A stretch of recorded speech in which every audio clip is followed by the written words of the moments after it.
재보궐선거가 끝났고 이제는 정치권이 대선 국면으로 정치권의 시계가 똑딱똑딱 움직이고 있습니다.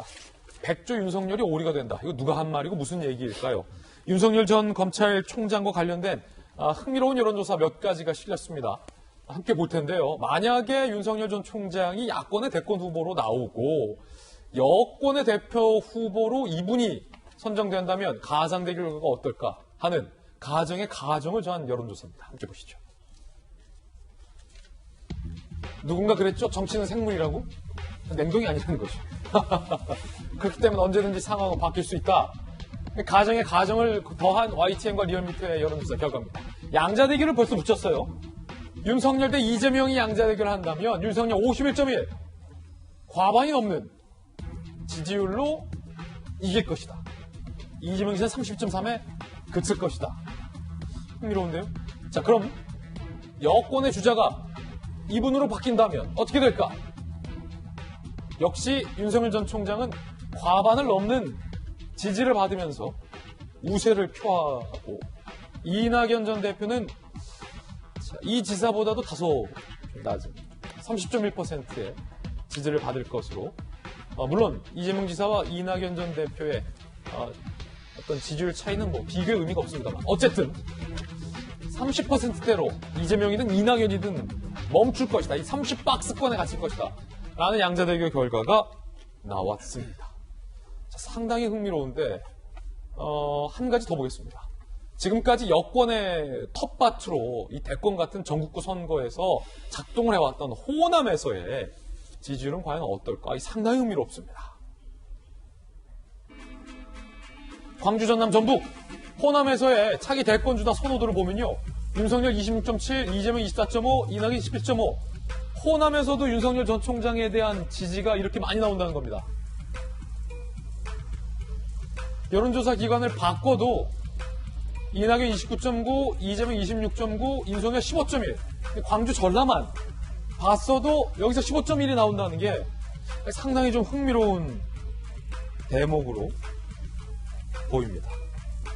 이재명 기자. 호남 어디 할 것 없이 상당한 지지가 있는 것은 사실인 것 같고 특히 양자 대결이 참 흥미롭네요. 만약에 저 양자 대결의 저 수치대로 득표를 한다 그러면 무조건 당선권인 거죠. 역대 대선에서 가장 득표 높았던 게 2012년 박근혜 전 당시 후보인데 51.6% 당선됐었습니다.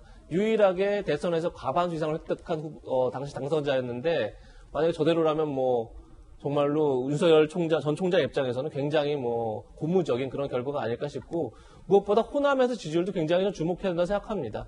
지금까지 보수 우파라고 할까 보수 우파의 후보가 호남에서 두 자릿수 이상의 지지율을 받은 적이 딱 한 번인데 그것도 역시 박근혜 대통령이었는데 당시에 10.5%였습니다. 그런데 지금 여론조사에서는 한 15%에서 20% 이상까지 나오고 있는 거니까 그렇게 두 자릿수 특히나 20% 이상의 득표를 한다 그러면 윤석열 전 총장의 입장에서는 거의 전국의 고른 득표뿐이 아니라 아마 호남에서 가장 높은 득표를 한 보수 진영의 후보가 되지 않을까 이렇게 볼 수 있는데 물론 지금까지 앞으로 남은 게 길고 그리고 또 대선까지 여러 가지 변수가 많기 때문에 앞으로 어떻게 결과가 올지는 전혀 알 수 없지만 현재 저 수치를 봤을 때 이제 그렇게 예상할 수 있다 이렇게 이제 볼 수 있는 거고 글쎄요 국민의힘이 지금 호남에 공을 굉장히 많이 들였죠. 김종인 전 비대위원장이 광주에 가서 무릎 사과를 하기도 하고 또 총선에서 20번대 당선권의 4분의 1을 호남 출신에게 부여하겠다 이렇게까지 이제 공약을 했기 때문에 호남 여론이 어떻게 진짜 호남 지형 자체가 조금씩 변하고 있는 건지는 알 수 없지만 아니 혹시 김종인 위원장이 저 호남구회가 어떤 이런 큰 그림을